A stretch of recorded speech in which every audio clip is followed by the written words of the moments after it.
So, with this unit, we're doing algebra. Now, there's certain things in algebra that I will always stick to and I will try to avoid. All right? And I like this statement of inquiry about modelling with equivalent forms of representation can improve decision making, because I'm pretty sure that last year with Mr. Cunningham or myself, whether you're with, you've done the same thing, so it should be consistent. But in other places I've been to with students that have done algebra, they have this thing of move things and change signs and things like that. And it works to a point until it doesn't work, until it reaches the limit of your understanding. All right? So what I like about this is we already start by looking at, right, when we are solving algebraic equations, we're looking at writing equivalent statements that help us get to the answer that we want, to get to the solution. All right? So I want you to keep that in mind. We are writing equivalent statements, things that could be, it comes up with the same solution, but it looks different. We are not going to take a building block approach and pick things up and move them. Does that make sense? Okay. So that's what I want you to remember. So all this way through, we want to be writing equivalent statements, which means you are going to be writing out your working. You are going to write out all your equivalent statements and get used to doing them. When you're happy, you can work all the way through, or when I'm happy, then you can start eliminating certain things. But to start with, we're going to make sure we write everything out. All right? So what I would like you to do first, on page 409, you'll see there is you should already know how to. All right? I want you to go through those and decide whether there is anything in there that you don't already know how to. And we'll go through those before we make a start. All right? Make sure as well that you know how to and not the person next to me said she knew how to and I'm happy with that. All right? Look at the other one. So 1D is expand 4x brackets 7 plus x minus x squared. So if I expand that, what do I get? Izzy, do you want to tell me? Yeah, you do the little arrow thingies, and then so you do 7 times 4x, which is 28x. Yeah. And plus 4x times x, which is 4x squared. Yeah. And then you do the last one, which is 4x times x squared, which is 4x cubed. No, yeah. What goes here? Minus. That's a minus. Okay, cool. Solving the linear equations. So let's have a look at 2D there. So we've got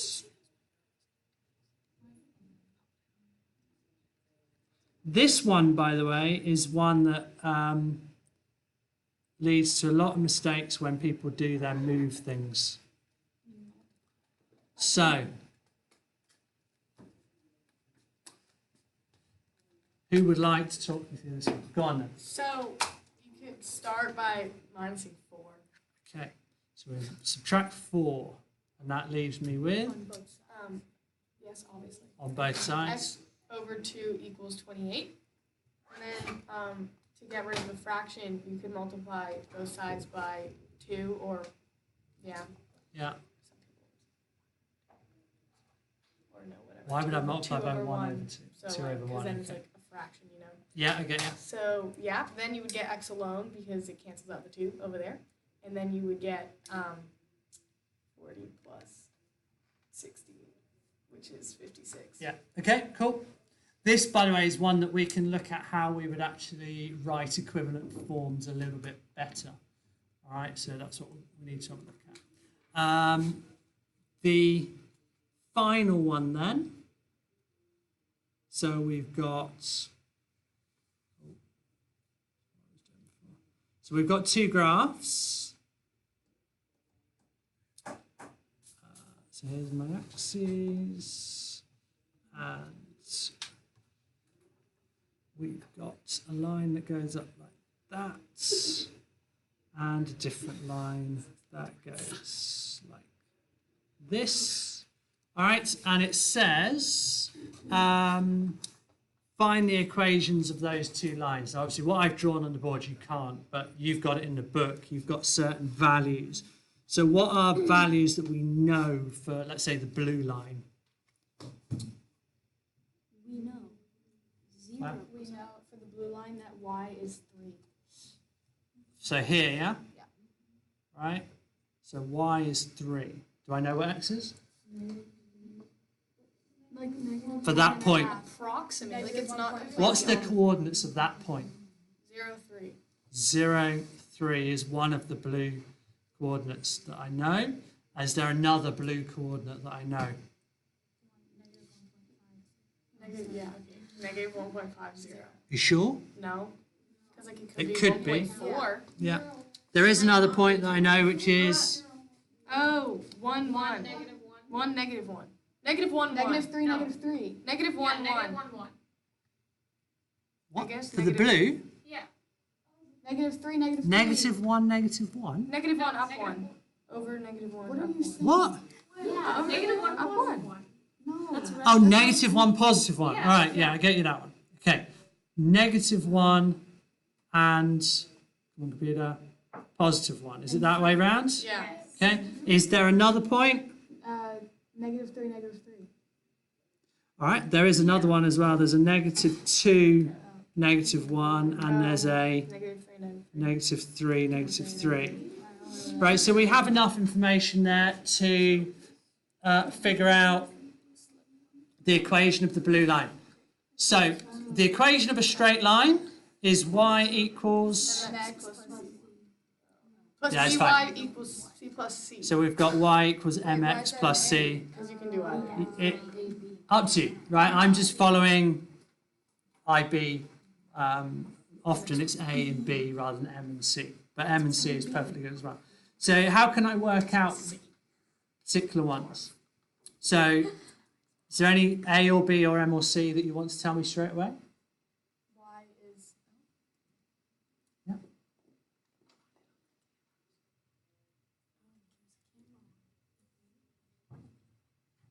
No, it's not. I know the light's on, but it's recording the voice. Okay, so basically, the y-intercept is B. I mean C. The y-intercept is B or C. Okay, so this one here counts for whichever letter you want, yeah? All right, so we can make a start and say that it's y equals ax plus 3. All right? What about the A then? How do I work it out? Rise over run, okay? So the A is the rise divided by the run. So you have to pick 2 points, all right, that you know, and we've got 4 points that we know, and figure out the rise over run. So, happy with that? So if we look at the rise, how can I figure out the rise? So which 2 points do you want to use?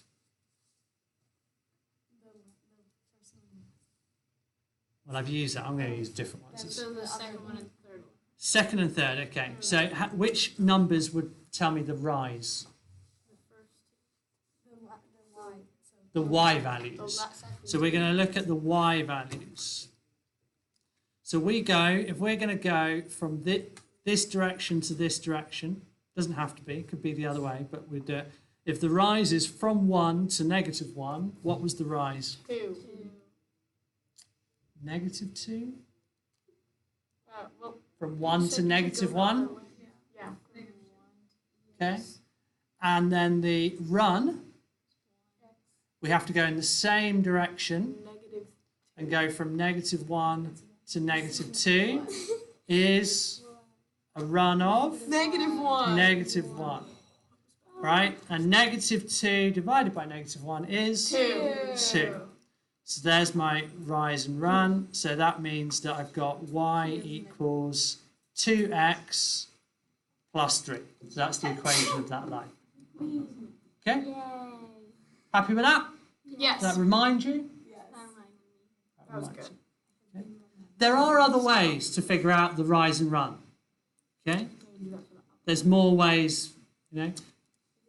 The red line, the difference between it is that the gradient will be, the rise over run would be negative. Okay? Because it goes down. All right? Just say if I did this the other way, these two would have both been positive numbers. So I would have still ended up with the gradient. As long as I go consistently with the direction from one point to the other. So actually, I've looked at from one point to the other and actually gone down the line, haven't I, with that going there. But that's fine. We'll still end up with the same grade. Rightio. Let's have a look at what it's saying then about moving on with this algebra. Let's talk about addition rule or multiplication rule. Basically, what we're really looking at is just how do we write down equivalent forms of an equation to get us to the solution. Okay. Right. So let's have a look at example 1 on page 410. So I'm kind of hoping this is going to be quick and easy for you all. Example 1, page 410. So we're like solving the equation 1/4 x minus 2 equals 1/2 times 3x plus 4. So it says show the equivalence transformation used at each step. Remember to check your solution. All right. So now there are lots of ways that we could approach this. Loads. All right. And an important one here is to understand this use of fractions.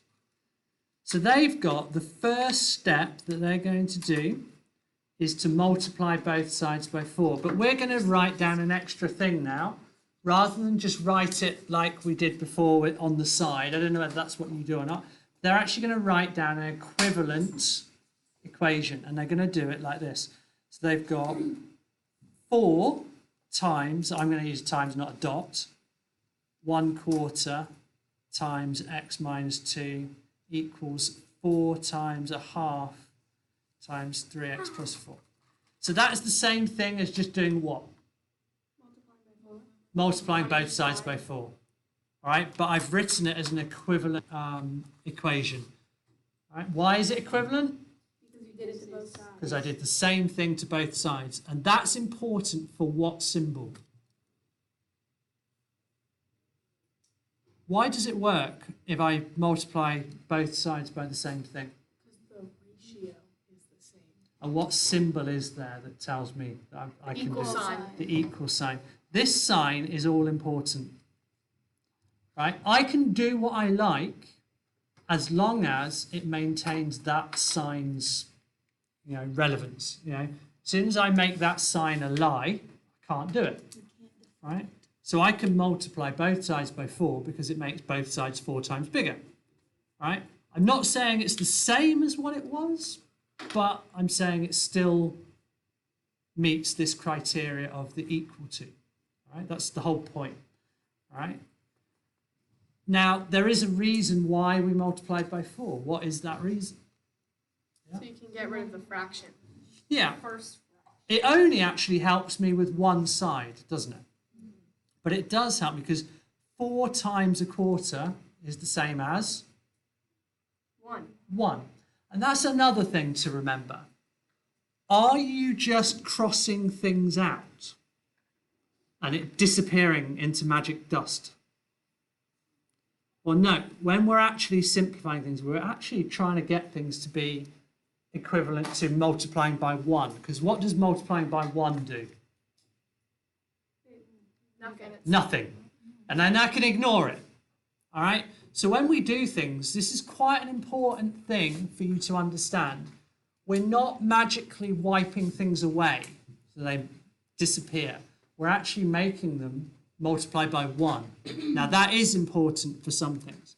So 4 times a quarter is actually equal to 1 times x minus 2.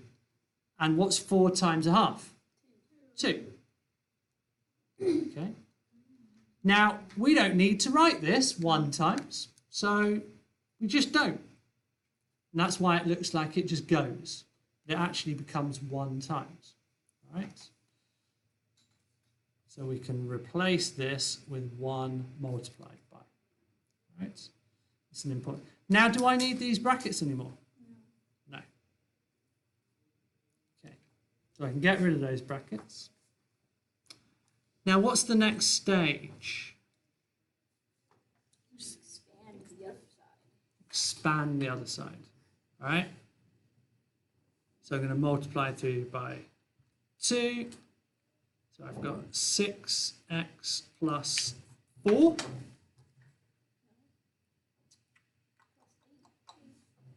Good.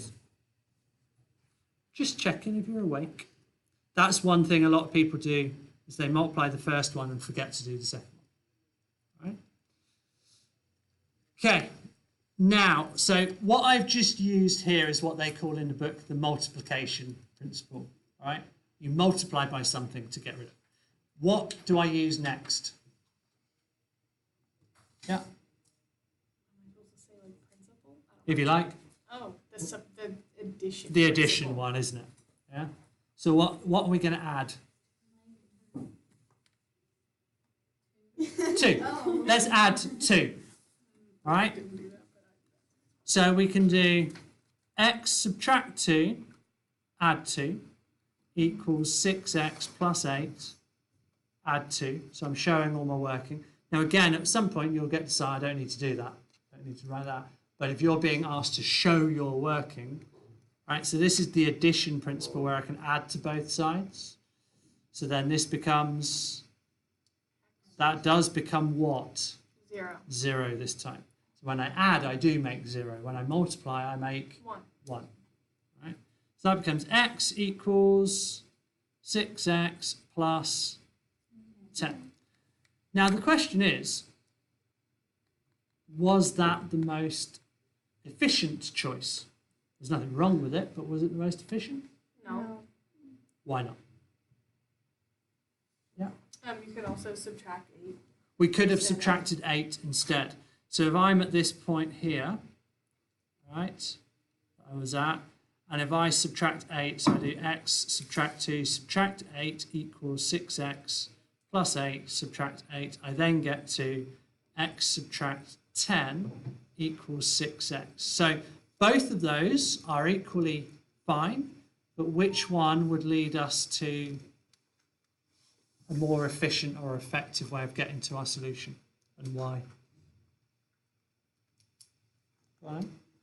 So now that you have this, like, you can add the x instead of subtracting the x, so it's not negative, which might be easier. Okay, so what is our ultimate goal is to get x equals, yeah? I don't want x to be negative.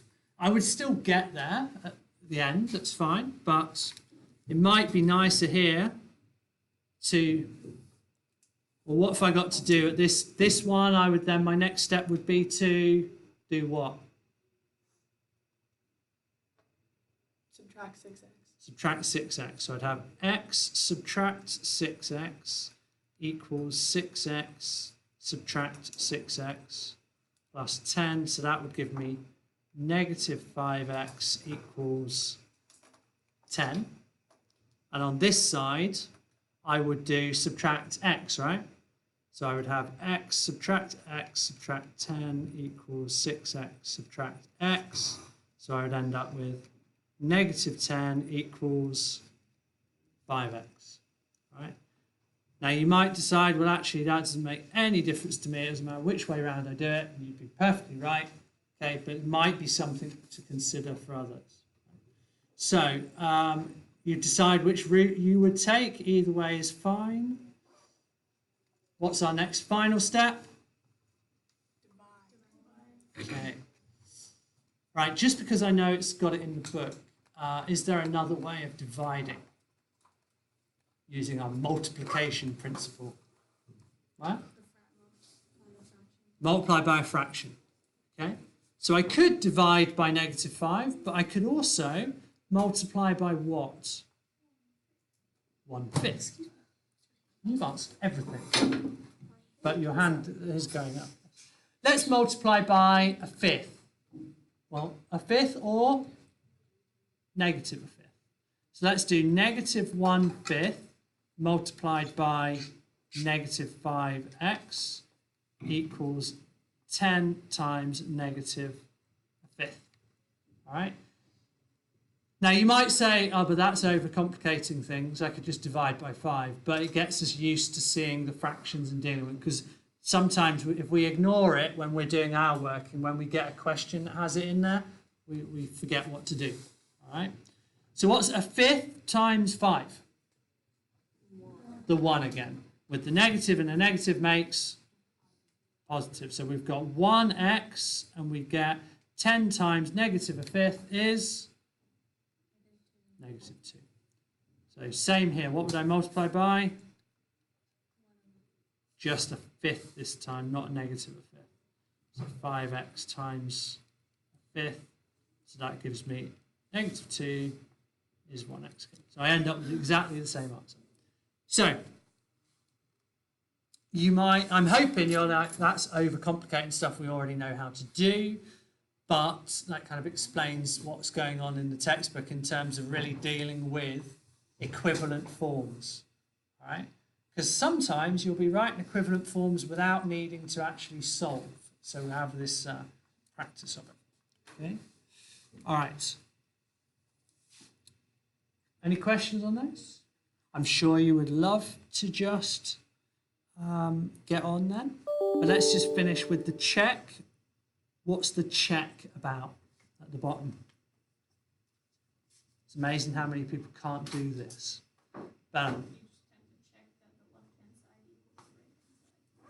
Using what?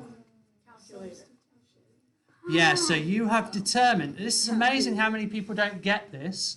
You have determined that x must be -2. For what to be true? The original thing, right? That will equal that only when x is -2. So you need to show that to be true. All right? All right? So if we substitute in, like you're saying, so 1/4 times -2 minus 2 should equal 1/2 times 3 times -2 plus 4. If it doesn't, you've done something wrong. Okay? So this is my check by substitution. So 1/4 times -4 is -1. This side would be 1/2 times 3 lots of -2 is plus 4 is half of -2 is. Are they equal? Yes. We are happy that we must have done it correct. All right. It's the beautiful thing about maths.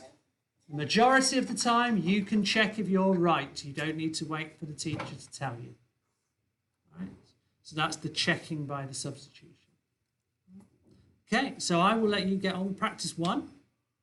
Feel free to rattle through these, but try and show as much of the equivalent forms and the equivalent transformations as you can, please. Ask me any questions.